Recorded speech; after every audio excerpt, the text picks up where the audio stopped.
Hindi po ako niya naaabutan ng basa-basa, lalo na nung elementary, high school, college.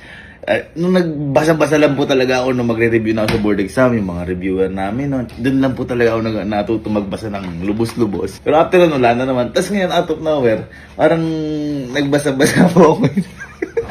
Nagbasa-basa po ako ngayon. Parang nagustuhan ko. Siguro sa pagtanda na rin, kumbaga bigla ko siyang nakahiligan. Kumbaga, syempre, o kaya naman baka masyado na akong overuse sa pagko-computer.